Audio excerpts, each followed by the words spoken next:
Bienvenue à tous dans cette édition dédiée à la braderie de Lille version 2019, une fête populaire et historique qui se tient jusqu'à ce dimanche soir dans la capitale des Flandres.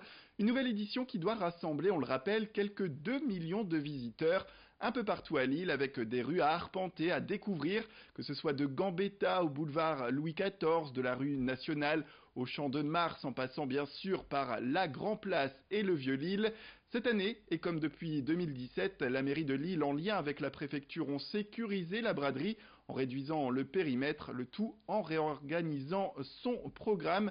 Fini le marché, fini les produits neufs, retour aux origines avec une braderie qui vante le recyclage avec l'interdiction d'accès pour les vendeurs de produits neufs.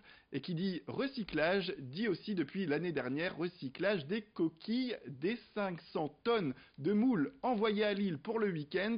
Pour en parler, nous sommes allés rencontrer les responsables de la start-up Ethnici, une start-up lilloise. Elle vise à faire des coquilles de moules de véritables dalles de carrelage originaux. On va recycler ces coquilles en carrelage, comme l'année dernière, ou alors en bougie, toujours comme l'année dernière. On a les coquilles de l'année dernière. On fait aussi du mobilier pour les restaurateurs, des tabourets hauts.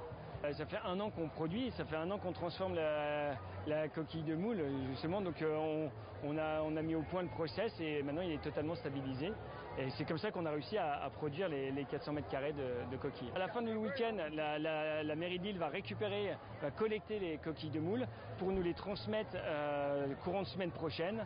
Ça partira en traitement, traitement en broyage. Et puis nous, après, une fois que c'est broyé, on les compacte avec du calcaire, un liant, pour faire ce carrelage. C'est 50 € le mètre carré. C'est un grès cérame de bonne facture. Il y a un impact assez important sur le traitement, sur le nettoyage de cette coquille de moule, parce que ce n'est pas que de la coquille, c'est après consommation. Donc le traitement a un coût. Une braderie qui reste chère au cœur des Lillois et de ceux également qui l'organisent, il ne faut pas l'oublier. Jacques Richir, adjoint au maire de Lille, en charge justement de la braderie chaque année, est attaché à cette braderie, à ses origines, à cette nouvelle édition également, cette édition nouvelle depuis 2017, on le disait, pour préserver l'histoire mais aussi la sécurité des bradeurs et bradeux.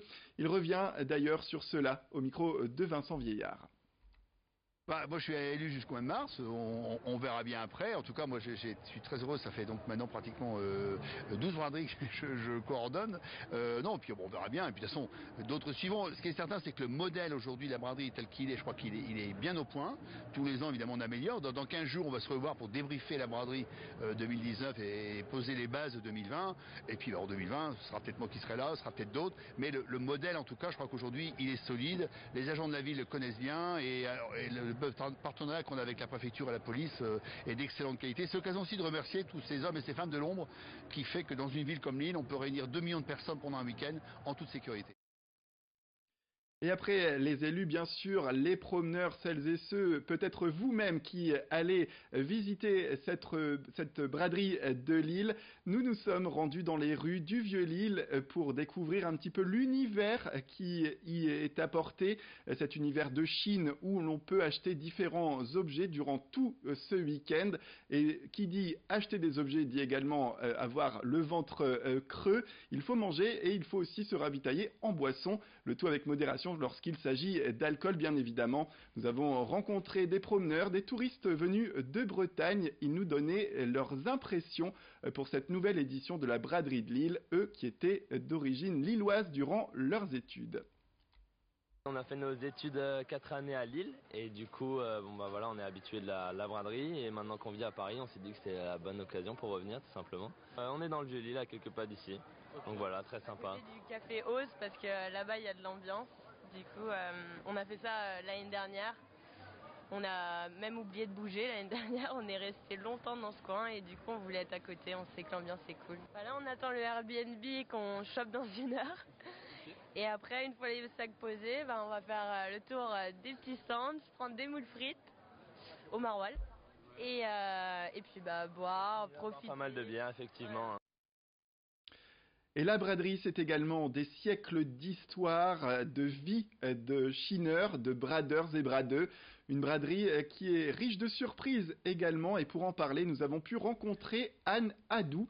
Elle est guide touristique à Lille depuis 25 ans et propose désormais des visites aux Lillois qui veulent découvrir chaque jour l'univers qu'ils ne connaissent peut-être pas suffisamment. Elle propose notamment des visites dans le Vieux-Lille et elle est c'est une connaisseuse pour ainsi dire de la vie lilloise et surtout de la braderie. Elle nous a fourni quelques éléments et notamment une belle anecdote à découvrir en ce week-end.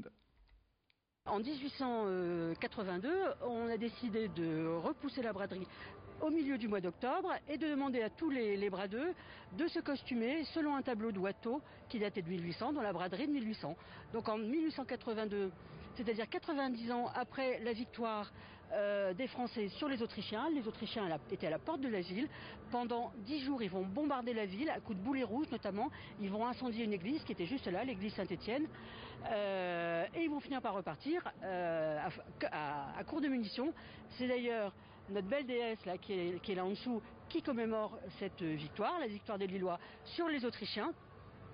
Et donc en 1882, 90 ans après, on demandera à tous les Lillois de se costumer comme en 1800, comme sur le tableau de Watteau. Et c'était, paraît-il, fort gai. Et on termine avec ces quelques chiffres pour vous donner peut-être un peu le tournis concernant cette braderie de Lille. La braderie de Lille qui devrait réunir, on le disait, 2 millions de visiteurs pour cette année. C'est 8000 exposants également, 80 km d'étal à découvrir. 34 heures de vente en non-stop depuis ce samedi matin. C'est la plus grande braderie d'Europe. Et puis c'est également, il faut le rappeler, 361 tonnes de déchets à éliminer. Voilà pour ces quelques informations pour cette braderie de Lille. Une braderie qui se tient, on le rappelle, jusqu'à ce dimanche à 18h.